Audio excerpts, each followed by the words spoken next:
Hello students, आज आम नवम श्रेणी गोटे गल्प आरंभ करवा। गाळिपिक सुरेन्द्र महांती गाळिपिकंकर परिचय टिके जानी आम गल्प मध्य को प्रवेश करवा। स्वाधीनता परवर्ती ओडिया कथा साहित्यर अप्रतिद्वंदी तांकर कहीं प्रतिद्वंदी नथिले। प्रतिद्वंदी थिले प्रतियोगिता हुए किंतु प्रतिद्वंदी कहीं नथिले। से थिले ओडिया कथा साहित्यर अप्रतिद्वंदी स्रष्टा, जे सृष्टि करती से स्रष्टा सुरेन्द्र महांती। जन्म तांकर 1920 मसीह एवं तिरोधान होता 1991 मसीह। मानव जीवनर विभिन्न दिग उपरे आलोकपात करी दीर्घ अर्ध शताब्दी, शताब्दी कहले 100 वर्ष, अर्ध शताब्दी 50 वर्ष, अर्ध शताब्दी धरी लेखनी चालना करथिले गाळिपिक अप्रतिद्वंदी स्रष्टा सुरेन्द्र महांती। तांको गल्पर परिसर बौद्ध जुगर घटना ठारू आरंभ करी आधुनिक मानव पर्यंत व्याप्त विस्तृत। बौद्ध जुगर लेखा आरंभ करी आधुनिक जुगर सामाजिक रीतिनीति चालीचलणी पर्यंत लेखि आसिछन्ति निज लेखनी मनरे प्राबंधिक बा गाळिपिक सुरेन्द्र महांती। कृष्णचूड़ा, रुटी और चंद्र, सबुज पत्र और धूसर गोलाप, महानगरीर रात्रि, मराळर मृत्यु एवं ओ कालकाटा प्रभृति तांकर पुस्तक गुड़िक गोटे गोटे सार्थक गल्प संकलन। गल्प व्यतीत से अनेक उपन्यास मध्य रचना करिसेंति। बधू और प्रिया, अंध दिगंत, नील शैल, नीलाद्रि विजय ए सबु उपन्यास तांको जनप्रियता आनी देइछि ओडिया साहित्य जगत रे। नील शैल बहुचर्चित उपन्यास। ए नील शैल उपन्यास पई से केंद्र साहित्य एकाडेमी पुरस्कार मध्य लाभ करिथिले। उत्कल गौरव मधुसूदन दासଙ୍କ जीवन चरित उपरे आधारित शताब्दीर सूर्य एवं कुलवृद्ध तांकर दुईटी उल्लेखनीय चरितोपन्यास। चरित कहार चरित बा जीवनी उपरे नहीं जो उपन्यास रचित होता है चरितोपन्यास। शेषटी पाई से मर्यादाजनक सारला पुरस्कार लाभ करथिले। कुलवृद्ध पाई से सारला पुरस्कार लाभ करथिले। ए सब व्यतीत से बहु प्रबंध, आलोचना, नाटक इत्यादि लेखि ओडिया गद्य साहित्य को मध्य समृद्ध करिसेंति। पथ ओ पृथ्वी तांकर बहुचर्चित आत्मचरित। ताले गाळिपिक सुरेन्द्र महांतींकर आत्मचरितर नाम हेउछि पथ ओ पृथ्वी, जहाँकि बहुचर्चित, बहु आलोचना करा जाए लोकंक मुखरे, कारण यह बहुल भाव में आदृत होइछि। से थिले जणे सांबादिक। मूल्यबोध भित्तिक राजनीति क्षेत्र में तांकर भूमिका उल्लेखयोग्य थिला। स्वाधीनता मनुष्यर जन्मगत अधिकार। स्वाधीनता मनुष्यर जन्मगत अधिकार यही वार्ताटी संसित गल्प बा पताका उत्तोलन गल्पर उपजीव्य उपादान बा जीवित उपादान। तले पताका उत्तोलन जो गप रचना करिसेंति गाळिपिक सुरेन्द्र महांती, तार मुख्य उपादान हेउछि कौन, मुख्य विषय वस्तु हेउछि कौन ना स्वाधीनता मनुष्यर जन्मगत अधिकार। ठीक अच्छे, लेखक बा गाळिपिकंकर परिचय टिके जानिले बुक रे अछि, तुमे पढ़ी पारिबो। एबे हम पसिजिबा गल्प भितर को। मन दे दियो पिला माने, गल्प रे आमे मन लगे देबा। मजारे पाठ को पढ़ी जीवा, आगो को पढ़ी जीवा। Rai Bahadur Shri Somnath Mahapatra, IP retired, CBE OBE KCIE। Shri Somnath Mahapatra आखिरे टिके छाई निद लगी जाइछि। राति सेते बेलकू 12टा पाखापाखि हठात शंख घंटा हुड़हुड़ी आउ तोपर मिलित ध्वनि रे छाई निद भांगीगला। ହଠାତ୍ ନିଦ ଭାଙ୍ଗିଗଲା। କାହିଁକି ନା ଛାଇ ନିଦ ଲାଗି ଯାଇଥିବା ସମୟରେ ହଠାତ୍ ବାଜିଲା ଶଙ୍ଖ, ହୁଳହୁଳି, ଘଣ୍ଟା, ତୋପର ମଧ୍ୟ ଶବ୍ଦ। ରାୟ ବାହାଦୁରଙ୍କର ଛାଇ ନିଦ ଭାଙ୍ଗିଗଲା। ଚଟକିନି ଉଠି ପଡ଼ିଲେ। ଆଖି ମଳି ମଳି ବିଛଣା ଉପରେ ଉଠି ବସିଲେ ରାୟ ବାହାଦୁର ଶ୍ରୀ ସୋମନାଥ ମହାପାତ୍ର। ରାତିର ଶାନ୍ତ ନୀରବ ମୁହୂର୍ତ୍ତ ମଧ୍ୟରେ ଶୁଣାଯାଉଥିଲା ଜୟ ସ୍ୱାଧୀନ ଭାରତ କି ଜୟ, ଜୟ ସ୍ୱାଧୀନ ଭାରତ କି ଜୟ। ଏହି ଧ୍ୱନି ଭିତରେ ରାତି କ୍ଷୁବ୍ଧ ଏବଂ ଚଞ୍ଚଳ ହୋଇ ଉଠିଲା।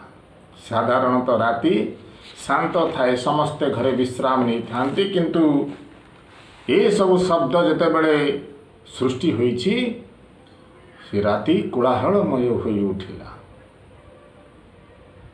ରାୟ ବାହାଦୁର ବିଛଣା ଛାଡ଼ିଲେ। ବାହାରେ କୋଳାହଳ କ୍ରମେ ବଢ଼ୁଛି। କିରେ ଦୂରରୁ କୋଳାହଳଟି ଆସୁଛି, ତେଣୁ ଯେତେ ପାଖେଇ ପାଖେଇ ଆସିବ କୋଳାହଳ ସେତେ ବଢ଼ି ବଢ଼ି ଯିବ। କୋଳାହଳ କ୍ରମେ ବଢ଼ୁଛି। ରାୟ ବାହାଦୁର ଗୋଟି ଗୋଟି କରି ଝରକା କବାଟ ବନ୍ଦ କରିଦେଲେ। ଶୁଣିପାରିବେନି ଏସବୁ ଶବ୍ଦ।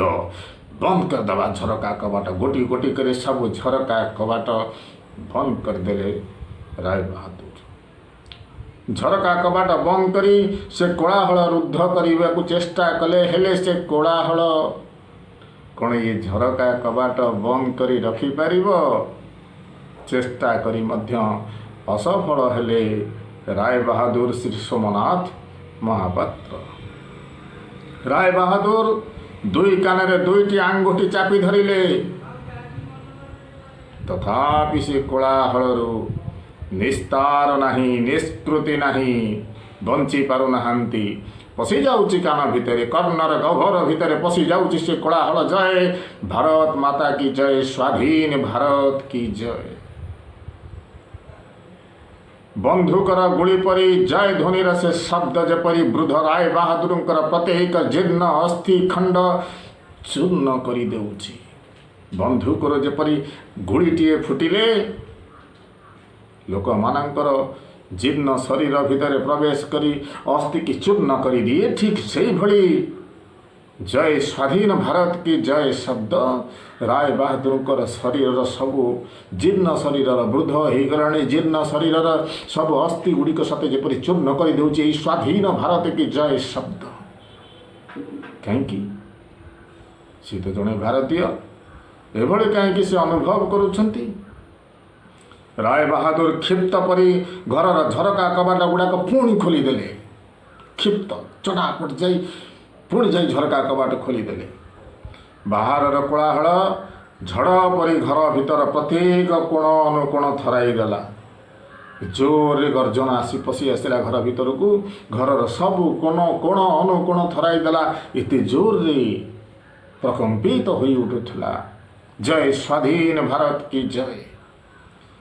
ରାୟ ବାହାଦୁର ଝରକା ବାଟେ ତଳର ରାସ୍ତାକୁ ଚାହିଁଲେ। ତଳ ରାସ୍ତାକୁ ଚାହିଁଲେ ରାୟ ବାହାଦୁର ଝରକା ବାଟ ଦେଇ।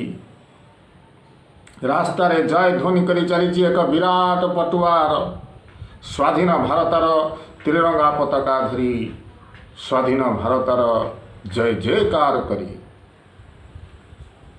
ପଟୁଆରର ଅଗ୍ରଣୀ ତାଙ୍କର ପରଲୋକଗତ ଜ୍ୟେଷ୍ଠ ପୁତ୍ରର ପୁତ୍ର, ଜ୍ୟେଷ୍ଠ ପୁତ୍ର ବଡ଼ ପୁଅ ତାର ପୁତ୍ର ଅର୍ଥାତ୍ ରାୟ ବାହାଦୁରଙ୍କର ନାତି ଏବଂ ରାୟ ବାହାଦୁରଙ୍କର ଜ୍ୟେଷ୍ଠ ପୁତ୍ର ପରଲୋକ, ଏ ଲୋକରେ ଆଉ ନାହିଁ, ମରିଯାଇଛି। ସେଇ ଜ୍ୟେଷ୍ଠ ପୁତ୍ରର ପୁତ୍ର ଅର୍ଥାତ୍ ରାୟ ବାହାଦୁରଙ୍କର ନାତି ଏଇ ଯେଉଁ ପଲ୍ଟନ ଯାଉଛି ତାର ଆଗରେ ଅଛି, ଲିଡ଼ିଂ ନେଇଛି। ତେଣୁ ପଟୁଆରର ଅଗ୍ରଣୀ ନେଇଛି ତାଙ୍କର ପରଲୋକଗତ ଜ୍ୟେଷ୍ଠ ପୁତ୍ରର ପୁତ୍ର, ତାର ନାଁ ବିଜୟ। ହାତରେ ତାର ସ୍ୱାଧୀନ ଭାରତର ଏକ ପ୍ରକାଣ୍ଡ ତ୍ରିରଙ୍ଗା ପତାକା। ରାୟ ବାହାଦୁର ଝରକା ପାଖକୁ ଚାଲି ଆସି କାନ୍ଥର ସୁଇଚ୍ ମାରି ଆଲୁଅ ଜଳାଇଲେ। तापरे तकिया तलू गोटे चाबी लेंथा बाहर करी घरर गोटे कोणरे ड्रयर चेस्टर गोटे ड्रयर फिटेले राय बहादुर श्री सोमनाथ महापात्र। ये ड्रयर चेस्टी तांकर एकांत निजस्व जोटा को आम कहू पर्सनाल क्या को से दियंते ये चाबी निंथा से ड्रयर चेस्ट को खोलवाई यह तांकर एकांत निजस्व। से चाबी भूल रे सुधा कहा हाथ रे केबे देई नाहंती राय बहादुर श्री सोमनाथ महापात्र।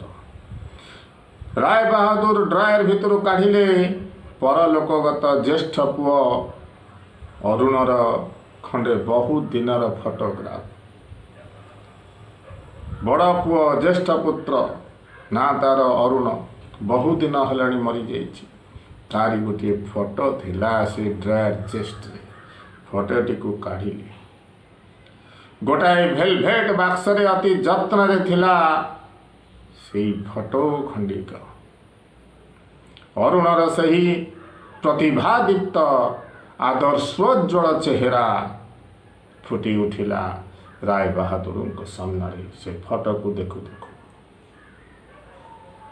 परिधान रे असहयोगकारी सत्याग्रही पोशाक परिधान पोशाक पिंधि बड़ पुओ अरुण कौन ना असहयोगकारी सेते बेले इंग्रेज शासन चली असहयोग करुले महात्मा गांधी को आदर्श रे अनुप्राणित हुई इंग्रेज मानक देश विताड़ित करने सत्याग्रही माने असहयोग आंदोलन अर्थात इंग्रेज मानक आम सहयोग करूँ नहीं तुम्हें फेरी जाओ आमे चाहूँ स्वाधीनता तेणु असहयोग करुले ये असहयोगकारी माने जो पोशाक परिधान करी से पोशाक पिंधा फोटो खंडिए थिला से ड्रायर चेस्ट रे भेलभेट बाक्स भितर ताकू काढ़ी राय बहादुर देखिले।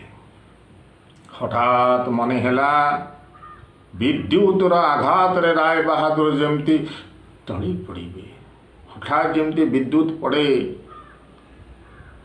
तारे आघात जमी मनीष टली पड़े से भली लगिला राय बहादुर तांकर कंपित हाथरू से फोटोटी तले खसी पड़ा मुहूर्तक भितर पुणी प्रकृतिस्थ हो गले निजको आयत को आणिले प्रकृतिस्थ हो राय बहादुर फोटोटी तल उठाई नहीं पुणी से भेलभेट बाक्स भितर रखीदेले। तापरे ड्रायर भितर काढ़िले गोटाए मेडाल आउ सनंद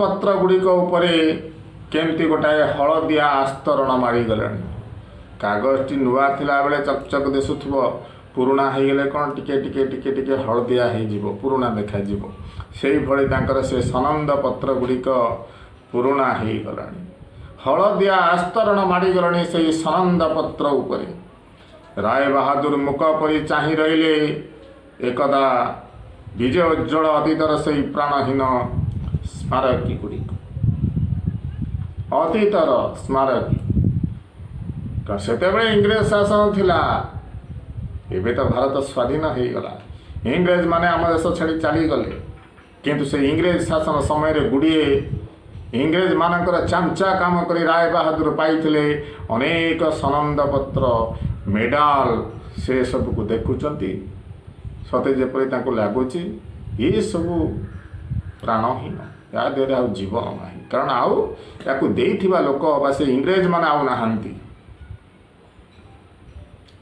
मुकबत चाही रही थिले मुक होई चाही रही थिले से निर्जीव सनंद पत्र गुड़ी को आउ मेडाल गुड़ी को राय बहादुर श्री सोमनाथ महापात्र गोटे सनंद राय बहादुर कंपित हाथ में पढ़ा लगिले 1923 साल में ब्रिटिश सम्राट द्वारा से सनंद प्रदत्त होइथिला दरबार उपलक्ष्य से सनंदती को कंपित हाथ में पढ़िले राय बहादुर से लेखा अछि ब्रिटिश सिंहासन प्रति आपणकर निष्ठा और अनुरक्ति महामहिम ब्रिटिश सम्राट को मुग्ध करिछि ବ୍ରିଟିଶ ସିଂହାସନ ପ୍ରତି ଏ ଅତୁଳନୀୟ ଅନୁରକ୍ତି ପାଇଁ ଆପଣ ନିଜର ଏଇଭଳି ପଡ଼ି ଚାଲିଥିଲେ। ରାୟ ବାହାଦୁର ହଠାତ୍ ରାୟ ବାହାଦୁରଙ୍କ ଆଖି ଆଗରେ ଯିଏ କେମିତି ଟାଣିଦେଲା ଗୋଟିଏ କୁହୁଡ଼ିର ପର୍ଦ୍ଦା ଟାଣିଦେଲା। ହାତରୁ ତାଙ୍କର ଖସି ପଡ଼ିଲା ସେ ସନନ୍ଦ ପତ୍ର। ସେଇ ଆଜିକି 25 ବର୍ଷ ତଳେ, ଆଜିକି 25 ବର୍ଷ ତଳେ ଚୌରୀ ଚୌରାର ବିପ୍ଳବ ପରେ ଭାରତର ମନ୍ଥର ଜାତୀୟ ଆନ୍ଦୋଳନର ଜଡ଼ନାସିକାରେ ଜାଗିଛି ଏକ ନୂତନ ସ୍ପନ୍ଦନ। ଚୌରୀ ଚୌରା ଘଟଣାରେ ଯେଉଁ ପୋଲିସମାନଙ୍କୁ ଥାନା ପୋଡ଼ି ଦେଇଥିଲେ, ପୋଲିସମାନଙ୍କୁ ମାରି ଦେଇଥିଲେ ସତ୍ୟାଗ୍ରହୀମାନେ, ଗାନ୍ଧୀଜୀ ସେତେବେଳେ ଆନ୍ଦୋଳନ ବନ୍ଦ କରିଥିଲେ, ଚପାଇ ରଖିଥିଲେ। ପୁଣି ସେ ଆନ୍ଦୋଳନ ଜାଗି ଉଠିଛି। ଲୋକମାନଙ୍କ ଦେହରେ ନୂତନ ଶିହରଣ ସୃଷ୍ଟି ହୋଇଛି, ନୂତନ ସ୍ପନ୍ଦନ ସୃଷ୍ଟି ହୋଇଛି। ସନ୍ତ୍ରାସବାଦ ସେଦିନ ଭାରତୀୟ ଜାତୀୟ ଆନ୍ଦୋଳନରେ ଆଣିଦେଇଛି ଏକ ନୂତନ ଆଭିଜାତ୍ୟ। ସନ୍ତ୍ରାସବାଦ ମାନେ ଯେଭଳି ପ୍ରାଣମୂର୍ଚ୍ଛା ଜୀବନକୁ ବାଜି ଲଗାଇ ସଂଗ୍ରାମ କରିଥାନ୍ତି, ଲଢ଼େଇ କରିଥାନ୍ତି, ଠିକ୍ ସେଇଭଳି ସ୍ୱାଧୀନତା ସଂଗ୍ରାମୀମାନେ ବୀରଦର୍ପରେ ମାଡ଼ି ଆସିଛନ୍ତି। ସେତେବେଳକୁ ପୁଲିସରେ ସେ ଜଣେ ଅସ୍ଥାୟୀ ସବ୍ ଇନ୍ସପେକ୍ଟର ମାତ୍ର। ରାୟ ବାହାଦୁରଙ୍କ ପୁଅ ଅରୁଣ, ଜ୍ୟେଷ୍ଠ ପୁଅ ଅରୁଣ ଯେତେବେଳେ ସ୍ୱାଧୀନତା ସଂଗ୍ରାମୀମାନଙ୍କର ନେତୃତ୍ୱ ନେଇ ଭାରତକୁ ବା ଭାରତ ମାତାକୁ ପରାଧୀନତାର ଶୃଙ୍ଖଳରୁ ମୁକ୍ତ କରିବା ପାଇଁ ଚେଷ୍ଟା କରିଛି, ସେତେବେଳେ ତାର ବିରୁଦ୍ଧରେ ଯାଇଛନ୍ତି ରାୟ ବାହାଦୁର। କାରଣ ସିଏ ସେତେବେଳେ ବିପରୀତ ପକ୍ଷରେ ଥିଲେ, ଇଂରେଜମାନଙ୍କ ପକ୍ଷରେ ଥିଲେ। କାରଣ ସେ ଥିଲେ ଜଣେ ଅସ୍ଥାୟୀ ସବ୍ ଇନ୍ସପେକ୍ଟର। ବନ୍ଦେ ମାତରମ୍ ସୁଜଳମ୍ ସୁଫଳମ୍ ମଳୟଜ ଶୀତଳମ୍, ବନ୍ଦେ ମାତରମ୍ ବନ୍ଦେ ମାତରମ୍। ରାୟ ବାହାଦୁର ଚମକି ପଡ଼ିଲେ। କିଏ କରୁଛି ବନ୍ଦେ ମାତରମ୍? ଅରୁଣ କଣ୍ଠରେ ଶୁଣାଯାଉଛି,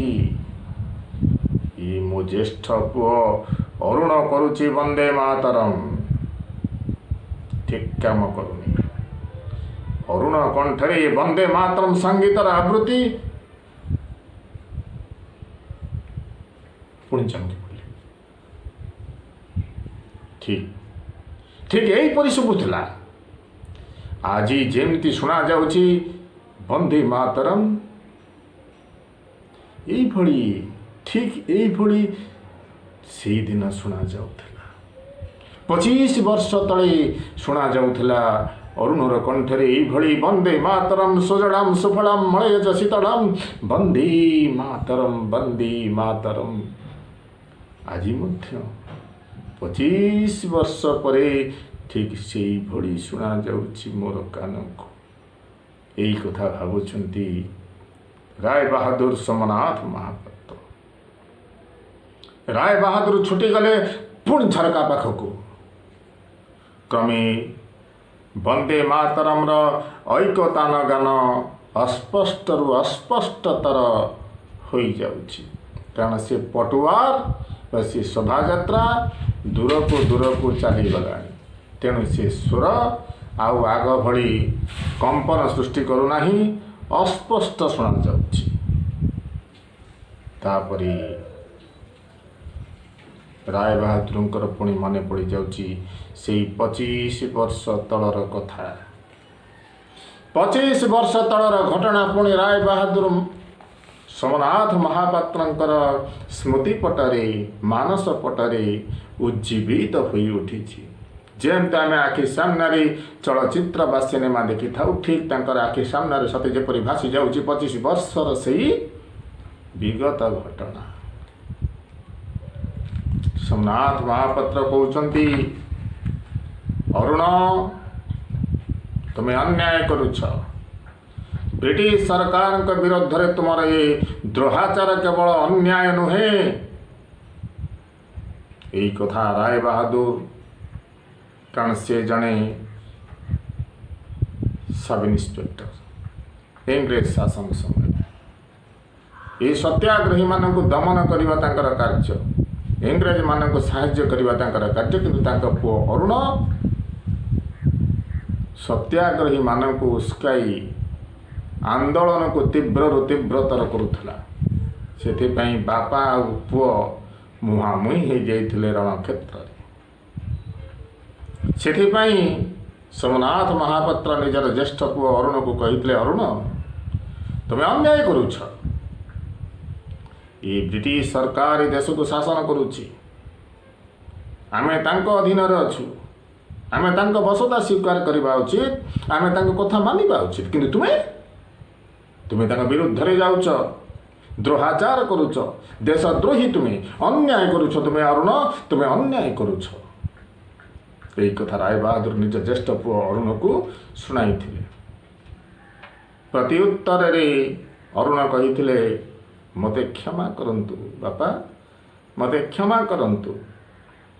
ସ୍ୱାଧୀନତା ମଣିଷର ଜନ୍ମଗତ ଦାବି, ଭାରତର ପବିତ୍ରତମ ଦାବି। ଆପଣ କ'ଣ ଜଣେ ଭାରତୀୟ ନୁହନ୍ତି ବାପା? ଆପଣ ଜଣେ ଭାରତୀୟ ନୁହନ୍ତି? ଭାରତକୁ ସ୍ୱାଧୀନ କରିବା ପାଇଁ ଆପଣଙ୍କର କେବେ ଇଚ୍ଛା ହୁଏନି ବାପା? ନା ବ୍ରିଟିଶ ସରକାରଙ୍କର ଗୋଲାମୀ ଆପଣଙ୍କ ଦେହରୁ? ରାୟବାହାଦୁର ରାଗିଲେ, ଅରୁଣ ଚିତ୍କାର କରି ସେଦିନ ଭାବି IP Rai Bahadur CBE BE KCIE ଭୁଲିଗଲେ ଜଣେ ଭାରତୀୟ ବୋଲି। ତାଙ୍କ ଭିତରେ ସେ ରକ୍ତ ଜାଗି ଉଠିଲା, ମୁଁ ବ୍ରିଟିଶ ସରକାରଙ୍କ ଅଧୀନରେ ଜଣେ ସବ୍ ଇନ୍ସପେକ୍ଟର। ତେଣୁ ସେ କହିଲେ, ଅରୁଣ, ଏ ମୋର ଆଦେଶ। ତୁମେ ସଂଗ୍ରାମ ନ କରି ଫେରିଯାଅ, ସ୍ୱାଧୀନତା ସଂଗ୍ରାମ ନ କରି ଫେରିଯାଅ, ଏ ମୋର ଆଦେଶ। ଅରୁଣ କହୁଛି, ଅନ୍ୟାୟ ଆଦେଶ ମୁଁ ସ୍ୱୀକାର କରିପାରିବି ନାହିଁ କେବେ। ରାୟବାହାଦୁର ରାଗିଗଲେ, କ'ଣ ହେଲା? ମୋ ଆଦେଶ ମାନୁନ? ରାୟବାହାଦୁର କ୍ଷିପ୍ତ ପରି ଚାବୁକରେ ଆଘାତ କଲେ ଅରୁଣକୁ। ଆଘାତ ପରେ ଆଘାତ କରି ଚାଲିଲେ ଅରୁଣକୁ। ଅରୁଣ ତଥାପି ଅବିଚଳିତ କଣ୍ଠରେ ଜବାବ ଦେଇଥିଲା, ଆପଣ ଅନ୍ୟାୟ କରୁଛନ୍ତି ବାପା, ଆପଣ ଅନ୍ୟାୟ କରୁଛନ୍ତି। ହଠାତ୍ ରାୟବାହାଦୁରଙ୍କର ସ୍ତ୍ରୀ ହେମମାଳା ରନ୍ଧା ଘର ଭିତରୁ ଉଠି ଆସି ବାପ ପୁଅଙ୍କ ମଝିରେ ଠିଆ ହୋଇ ଅନୁଯୋଗର ସ୍ୱରରେ କହିଲେ, ଆରେ ଇଏ ତୁମେ କ'ଣ କରୁଛ? ରାୟବାହାଦୁର ଚିତ୍କାର କରି ଉଠିଲେ, ଯାଅ, ତୁମେ ଚାଲିଯାଅ। ବାହାରର କଥା ନେଇ ମୁଣ୍ଡ ଖେଳେଇବାର ତୁମର କୌଣସି ଅଧିକାର ନାହିଁ, ଦରକାର ନାହିଁ। ଯାଅ, ଚାଲିଯାଅ। ଯାହାର ଦାନା ଖାଇ ମୁଁ ମଣିଷ, ଯେଉଁ ବ୍ରିଟିଶ ସରକାରର ଦାନା ଖାଇ ମୁଁ ମଣିଷ ହେଇଛି, ତାର ନିମକ ହରାମ କରିପାରିବି ନାହିଁ। ତାର ନିମକ ହରାମି କରିବା ମୋ ପକ୍ଷରେ, ରାୟବାହାଦୁର ପକ୍ଷରେ ଅସମ୍ଭବ। କରିପାରିବେନି ନିମକ ହରାମ। ଚାଲିଯାଅ ତୁମେ ମୋ ସାମ୍ନାରୁ। ଏହି କଥା ସ୍ତ୍ରୀଙ୍କୁ ଶୁଣାଇ ଦେଇଥିଲେ ସେଦିନର ସବ୍ ଇନ୍ସପେକ୍ଟର ରାୟବାହାଦୁର ସୋମନାଥ ମହାପାତ୍ର। ଅରୁଣ ପଚାରୁଛି ବାପାଙ୍କୁ, କାହାର ଦାନା ବାପା? କାହାର ପାଣି ପବନରେ ଆପଣ ମଣିଷ? ଭାରତର ନାଇଁ ଗୋଲାମ ଫିରିଙ୍ଗର, ବିଦେଶୀମାନଙ୍କର? ଭାରତର, ଏଇ ଗୋଲାମ ଭାରତର ଦାନା ଖାଇ ଆପଣ ବଞ୍ଚୁଛନ୍ତି। ଯେଉଁ ଭାରତର ଦାବି ହେଉଛି ସ୍ୱାଧୀନତା, ମାତ୍ର ଆପଣ ତାର ବିରୁଦ୍ଧାଚରଣ କରୁଛନ୍ତି। ଆପଣ ଅନ୍ୟାୟ କରୁଛନ୍ତି ବାପା, ଆପଣ ଅନ୍ୟାୟ କରୁଛନ୍ତି। ରାୟବାହାଦୁର ଆଦେଶ ଦେଲେ, ଏଇ ମୁହୂର୍ତ୍ତରେ ମୋ ଘରୁ ବାହାରି ଯା। ଅରୁଣ, एई मुहूर्त मो घर बाहरी जा तुम्हें मोर त्यज्य पुत्र मु तुमको त्यज्य करदेली पर करदेली बाहर करदेली आउ ग्रहण करी नहीं यही मुहूर्त तुम्हें ये घर बाहरी जाओ। अरुण से दिन जाइछि आउ भूल रे केबे घर को फेरिनी। देख स्वाधीनता संग्राम पाई उत्सर्गीकृत थिला राय बहादुर सोमनाथ महापात्र ज्येष्ठ पुत्र अरुण। भारत माता प्रति कि भल पाइबा आत्म बलिदान करने को मध्य पश्चातपद होई नहीं कि देश प्रेम प्रणाम करने को पड़ो एपरी देश प्रेम को बाहरी गला अरुण से दिन ठारू आउ केबे हेले से घर को फेरी नहीं। यही कथा 25 वर्ष तलर कथा मन पड़ जाउछि राय बहादुर सोमनाथ महापात्र। पुण देखिले हठात बाहर कोलाहल मुहूर्तक बंद हो जाए आउ तो कहीं शुणा जाऊनी से कोलाहल।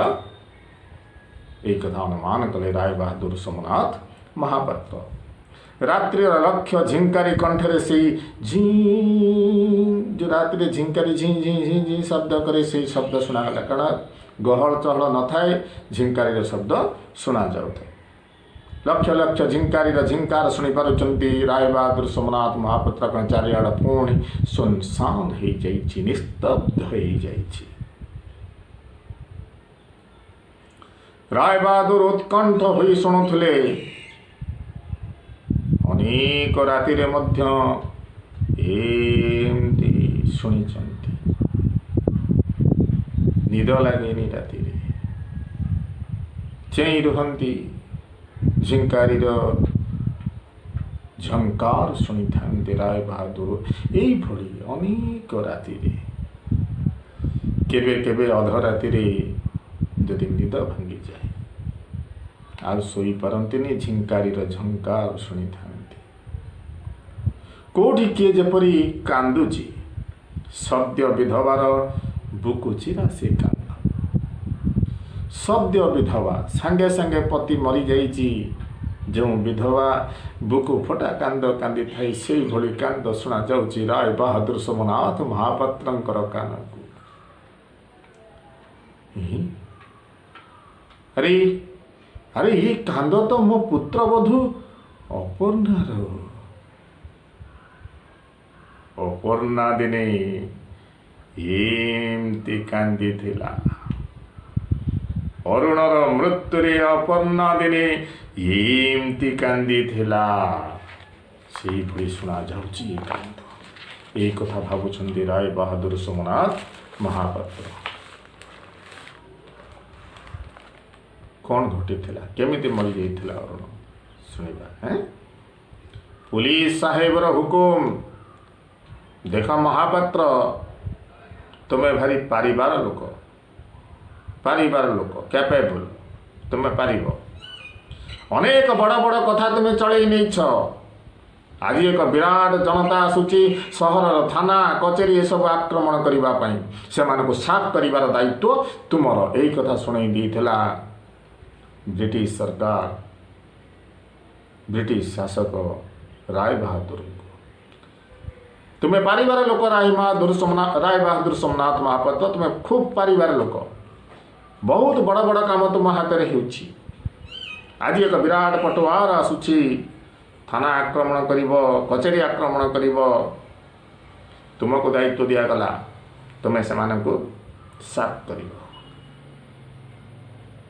राय बहादुर नाटकीय भंगी कुर्निश जन नाटकीय भंगी यस सर नहीं पुलिस थाना आगे विराट जनता विराट पटुआर विराट गहली स्वाधीनता संग्रामी मानकर किंतु समस्ते निरस्त्र अस्त्र नथिला काहारी हाथ में कारण एमाने अहिंसा उपाय स्वाधीनता संग्राम करुथिले। सामने समानकर थिले सशस्त्र पुलिस जो माने के अस्त्र धरिथिले बंदूक धरिथिले सशस्त्र पुलिस ठेंगा धरिथिले बंदूक धरिथिले सशस्त्र पुलिस बाहिनी बंदूकर बायोनेट रे खरा पड़ी चकचक करुते बंदूक अगरे जो छुरीटी लगी थे ताको आम कहू बायोनेट ता धीरे धीरे खरा पड़ी थाए से चकचक करुए ରାୟ ବାହାଦୁର ଚିତ୍କାର କରୁଥାନ୍ତି, ହଟୋ ହଟୋ ସାଲେ ଲୋକ ହଟୋ। କିନ୍ତୁ ଜନତା କୁହାଟୁ ଥାଏ ବନ୍ଦେ ମାତରମ୍ ବନ୍ଦେ ମାତରମ୍। ଲାଠିଚାର୍ଜର ହୁକୁମ ହେଲା, କର ଲାଠିଚାର୍ଜର ହୁକୁମ ହେଲା। ତଥାପି ଜନତା ପୃଷ୍ଠଭଙ୍ଗ ଦେଲା ନାହିଁ, ପଛକୁ ଫେରିଲା ନାହିଁ। ବିଶୃଙ୍ଖଳ ଜନତା ଭିତରେ କୁଆଡ଼ୁ ଅରୁଣ ଆସି ଚିତ୍କାର କରି ଉଠିଲା, ଏ ଲାଠିମାଡ଼ ଅନ୍ୟାୟ। କିନ୍ତୁ ଆତ୍ମରକ୍ଷା ଅନ୍ୟାୟ ନୁହେଁ, ବନ୍ଦେ ମାତରମ୍। ଏଇଭଳି ସେ ଗହଳି ଭିତରୁ ଆଗକୁ ମାଡ଼ି ଆସି ଅରୁଣ ଜଣାଇଥିଲା ସବ୍ ଇନ୍ସପେକ୍ଟର ରାୟ ବାହାଦୁର ସୋମନାଥ ମହାପାତ୍ରଙ୍କୁ। ଝଞ୍ଜାକ୍ରାନ୍ତ ସମୁଦ୍ର ପରି ମୁହୂର୍ତ୍ତକ ମଧ୍ୟରେ ଜନତା ଭୀଷଣ ଭୟଙ୍କର ହୋଇ ଉଠିଲା। ଅରୁଣର ଏଇଭଳି ଯେଉଁ ଆକର୍ଷିତ କଥା ଶୁଣି ଜନତା ଉତ୍କ୍ଷିପ୍ତ ହୋଇ ଉଠିଲା। ଜନତା ଆଉ ସମ୍ଭାଳି ପାରିଲେନି ନିଜକୁ। ରାୟ ବାହାଦୁର ସୋମନାଥ ମହାପାତ୍ର କାଢ଼ିଲେ ପିସ୍ତଲ, ଅରୁଣକୁ ଲଗେଇ ଗୁଳି କରିଦେଲେ। ସୋମନାଥଙ୍କ ହାତର ପିସ୍ତଲ ଉପରକୁ ଉଠାଇଲେ। ପିତା ପୁତ୍ର ଶେଷ ସାକ୍ଷାତ। ଅରୁଣ ଅବିଚଳିତ କଣ୍ଠରେ ନିର୍ଦ୍ଦେଶ ଦେଲା, ଭୟ ନାହିଁ ଭାଇମାନେ, ଭୟ କର ନାହିଁ। ଏ ବନ୍ଧୁକ ଦେଖେଇଲେ ମଧ୍ୟ ଏ ବନ୍ଧୁକର ଡରକୁ ତୁମେ ଡର ନାହିଁ। ବନ୍ଧୁକ ଦେଖି ତୁମେ ଭୟ କର ନାହିଁ ଭାଇମାନେ। ଚାଲ ମାଡ଼ି ଆସ, ସଂଗ୍ରାମ କର, ଭୟ ନାହିଁ ଭାଇମାନେ। ଶ୍ରୀ ରାମଚନ୍ଦ୍ର କମଳ ନୟନର ନୀଳୋତ୍ପଳରେ କରିଥିଲେ ଦେବୀ ଆରାଧନା। 108 ପଦ୍ମ ନଥିଲା ବୋଲି କମଳ ନୟନକୁ ତାଡ଼ି ମାଙ୍କୁ ଦେବୀ ଭଗବତୀଙ୍କୁ ସମର୍ପଣ କରି ରାବଣର ମୃତ୍ୟୁ ପାଇଁ ବା ଅନ୍ୟାୟର ବିନାଶ ପାଇଁ ଆରାଧନା କରିଥିଲେ ମାତା ଦେବୀଙ୍କୁ ଭଗବତୀଙ୍କୁ। ତେଣୁ ମୋ ଜୀବନ ଚାଲିଯିବ, ସେଥିପାଇଁ ତୁମ ଭୟ ନାହିଁ। ଚାଲ ମାଡ଼ି ଆସ, ସଂଗ୍ରାମକୁ ଆଗକୁ ବଢ଼େଇ ନିଅ ଭାଇମାନେ, ସଂଗ୍ରାମକୁ ଆଗକୁ ବଢ଼େଇ ନିଅ। ଏଇ କଥା ସେଦିନ ଅରୁଣ କହିଥିଲା। ଜନତାର କୁହାଟରେ ଶତସିଂହ ଗର୍ଜନ କରି ଉଠିଲା। ଜନତା ସିଂହ ଯେଭଳି ଗର୍ଜନ କରେ, ଜନତା ସେଇଭଳି ସିଂହ ଭଳି ଗର୍ଜନ କରି ଉଠିଲେ। କେତେଜଣ ଏହା ଭିତରେ ଯାଇ ଫ୍ଲାଗ ଷ୍ଟାର ଭାଙ୍ଗି ଉଡ଼ୁଥିବା ୟୁନିୟନ୍ ଜ୍ୟାକ୍କୁ, ଇଂଲଣ୍ଡର ପତାକା ୟୁନିୟନ୍ ଜ୍ୟାକ୍, ତାକୁ ଚିରି ଦେଲେଣି। ଆଉ ସୋମନାଥ ମହାପାତ୍ର ସମ୍ଭାଳି ପାରିଲେ ନାହିଁ, ପିସ୍ତଲ ତାଙ୍କର ଫୁଟିଲା। ହାୟ ଭଗବାନ! ସେ କିନ୍ତୁ ଚାହିଁଥିଲେ ଫାଙ୍କା ଆୱାଜ କରିବାକୁ, କିନ୍ତୁ ଅରୁଣର ରକ୍ତାକ୍ତ ଶବ ତଳେ ଟଳି ପଡ଼ିଲା। ସତକୁ ସତ ପିସ୍ତଲରୁ ଗୁଳି ଯାଇ ଅରୁଣ ଦେହରେ ବାଜିଲା। ରକ୍ତ ଝରଝର ବହି ଯାଉଛି। ରକ୍ତାକ୍ତ ଶବ ତଳେ ଲୋଟି ପଡ଼ିଲା। ଇଂରେଜ ସରକାର କହିଲେ, ସାବାସ୍ ମହାପାତ୍ର ସାବାସ୍।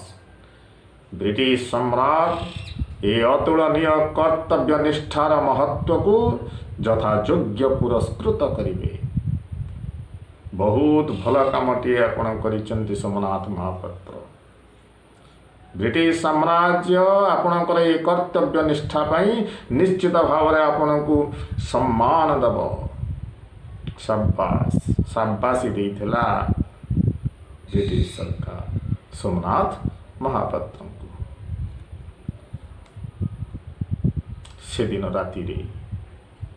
ସେଦିନ ରାତିରେ ଅପର୍ଣ୍ଣାର ହାତରୁ କାଚ ଭାଙ୍ଗିଲା ବେଳେ ନାରାୟଣ ନାରାୟଣ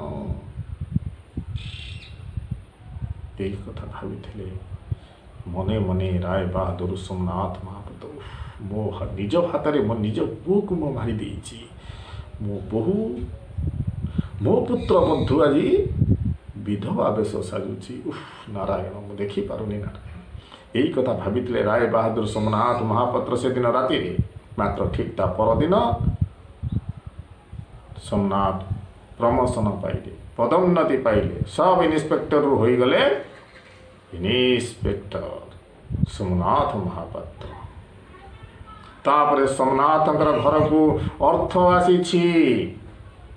प्रतिपत्ति आसी मर्यादा आसी किंतु माँ लक्ष्मी नहीं चिर विदाय। अर्थ आसी सम्मान आसी प्रतिपत्ति आसी हेले लक्ष्मी आउ आसी नहांती। लक्ष्मी चिर विदाय नहीं चली जाइछंती से घर। जीवन गत ये 25 वर्ष भितर से निजको निजे क्षमा दे आसी निजको निजे बुझे आसी। हाँ मु पुत्र हत्या करिछि हेले पुत्र हत्या कर्तव्यर साधना निर्मम हो पारे किंतु अन्याय करिनी। ये अन्याय नुहे मु मोर कर्तव्य संपादन करने को जाई मो पुओ अरुण को हत्या करिछि।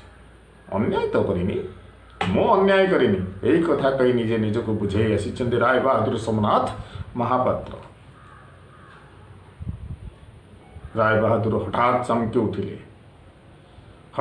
उठिले घर भितर शंख ध्वनि कौन कि मो घरे पुणी शंख ध्वनि एवं बाहर तो बाजुला पुणी मो घर भितर शंख ध्वनि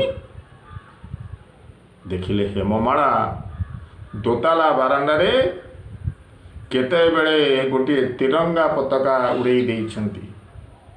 तार पाद तले से पताकार पाद तले दीप जाली जाइछंती एवं शंख फुंकी शंख ध्वनि करुचंती तांक स्त्री हेममाला। पागल हो गले राय बहादुर पागल परी जाई हेममाला का हाथ से शंखटा छड़े आनिले। ये तुम कौन करुच? शंख फुंकुच मो घरे तिरंगा पताका उड़ेच दीप जालीच सब तुम कौन करुच मो घर भितर?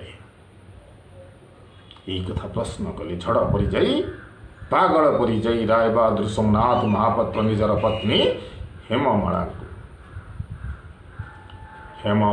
छाड़बार लोक से दिन सीना चुप रही आज किंतु से आउ चुप रही पारे ना। से मध्य चित्कार करी उठिले मत छुआना मत तुम्हें मोरू फेरी मोरू आज फेरी आसी मो कोल को मोरू आज फेरी आसी मो कोल को चा तुम जाओ छुआना मत जाओ। यही कथा हेममाला गर्जन करी कही उठिले राय बहादुर सोमनाथ महापात्र। तापर हेममाला हो हो करी कांदी उठिले। एमती कांद से कांदी नहांती दीर्घ 25 वर्ष भितर केबे 25 वर्ष तले कांदी थिले निजर ज्येष्ठ पुओ अरुण आरपारी को चलीगला समय। राय बहादुर दुई आखिरे मध्य पानी जमी आसुथिला।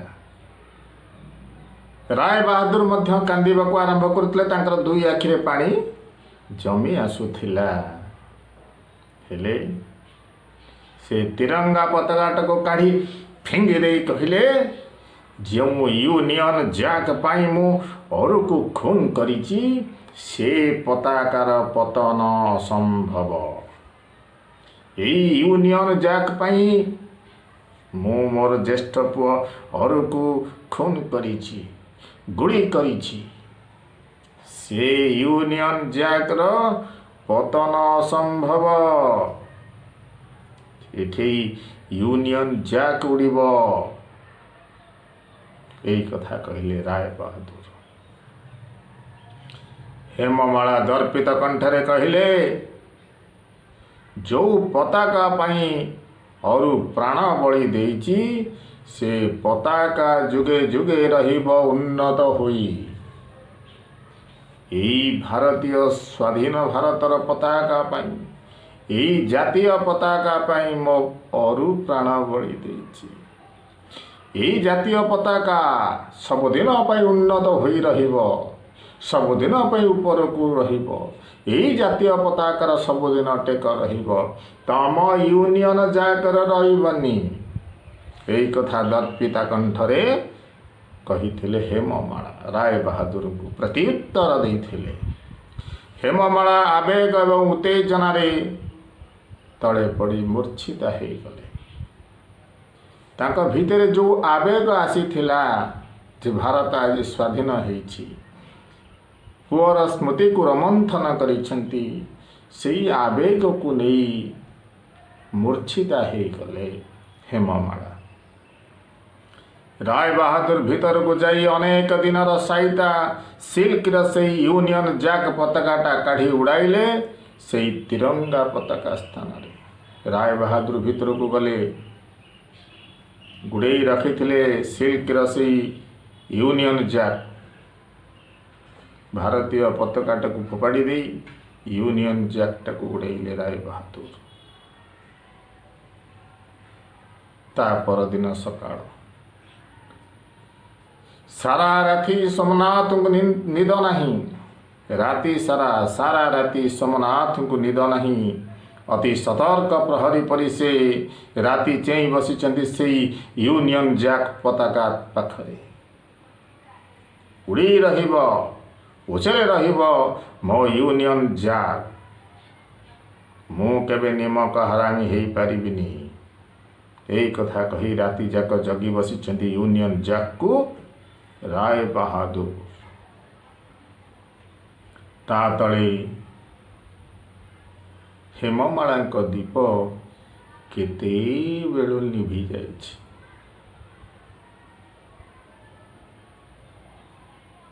आउ हेममाला नहांती तांको दीप केते बेलू लिभि जाइछि।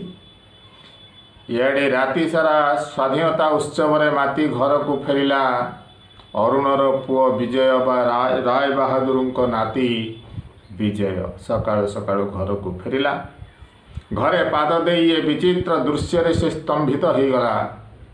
मुहूर्तकर जड़ता स्तंभित हो गला, जड़ हो गला, स्थाणु हो गला।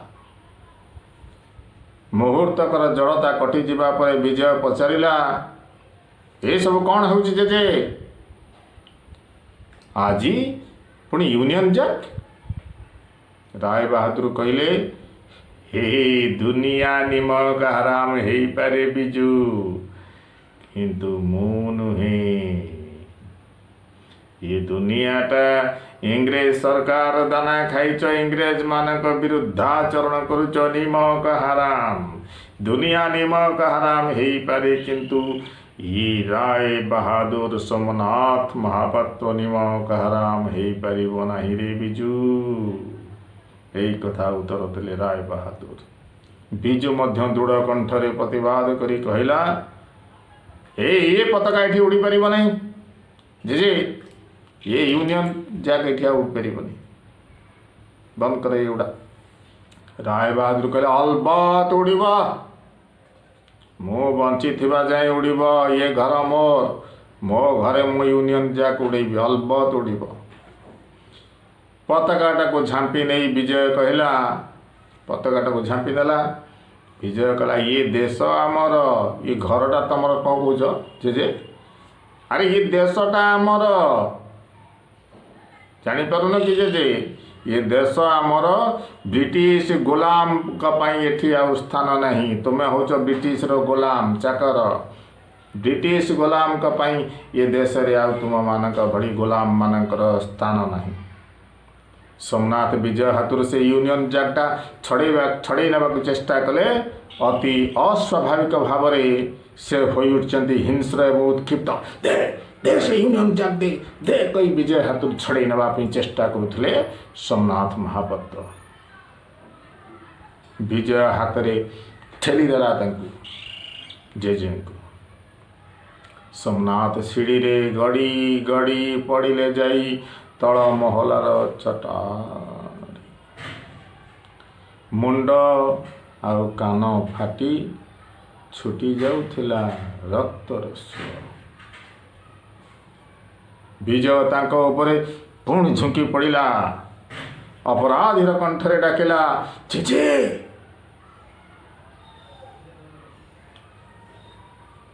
सोमनाथ क्षीण कंठरे कहले, धीरे धीरे कहले, तोते आशीर्वाद करुची बिजू।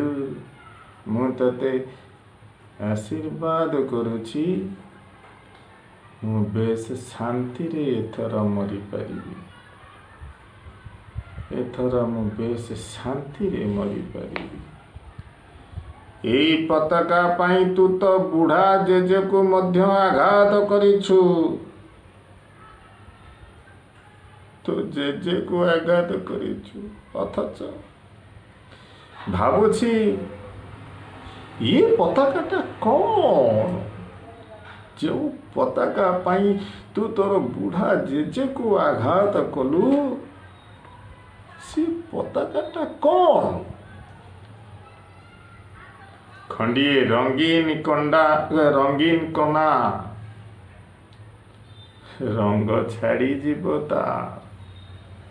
ଆରେ ଇଏ ପତାକାଟା ଖଣ୍ଡିଏ ରଙ୍ଗୀନ କନାରେ ବିଜୁ, ରଙ୍ଗ ଛାଡ଼ିଯିବ ତାର। ହେଲେ ଏଇ ପତାକା ପାଇଁ, ଖଣ୍ଡେ ରଙ୍ଗୀନ କନା ପାଇଁ ତୁ ତୋର ଜେଜେକୁ ଆଘାତ କଲୁ ବିଜୁ।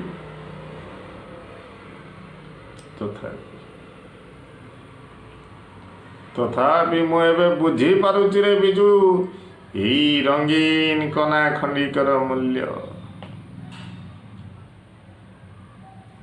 ଆଶୀର୍ବାଦ କରୁଛି ରେ ବିଜୁ, ତତେ ମୁଁ ଆଶୀର୍ବାଦ କରୁଛି।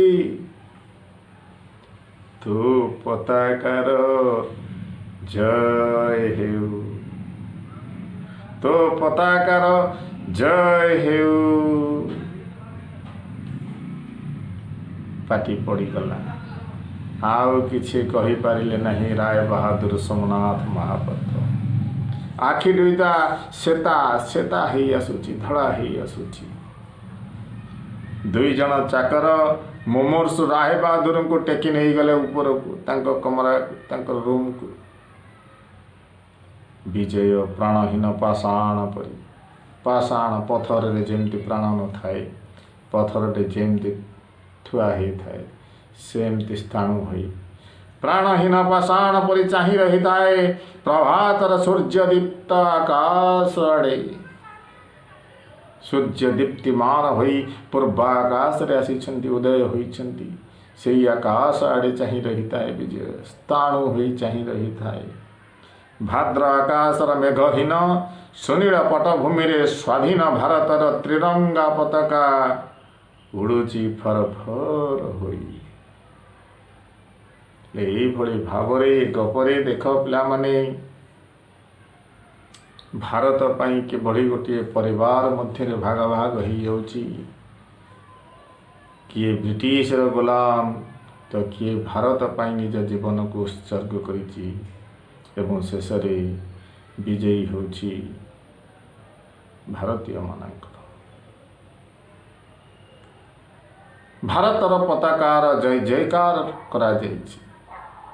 ଭାରତୀୟ ପତାକା ବିଜୟ ଦର୍ପରେ ଫର ଫର ହୋଇ ଆକାଶରେ ଉଡ଼ୁଛି। କେତେ ସୁନ୍ଦର ଗପଟିଏ ଗାଳ୍ପିକ ସୁରେନ୍ଦ୍ର ମହାନ୍ତିଙ୍କର। ଠିକ୍ ଅଛି ପିଲାମାନେ, ଭଲ ଲାଗିଥିବ ଭାବୁଛି। କମେଣ୍ଟ ବକ୍ସରେ ନିଶ୍ଚୟ ଲେଖିବ। ଯେଉଁମାନେ ଦେଖୁନାହାନ୍ତି, ସେମାନେ ଜାଣିପାରୁନାହାନ୍ତି, ସେମାନଙ୍କୁ ମଧ୍ୟ ଭିଡ଼ିଓଟି ସେୟାର କରି ଜଣାଅ। ରହୁଛି ପିଲାମାନେ, ପୁଣି ଦେଖା ହେବ ପରବର୍ତ୍ତୀ କ୍ଲାସ୍ରେ।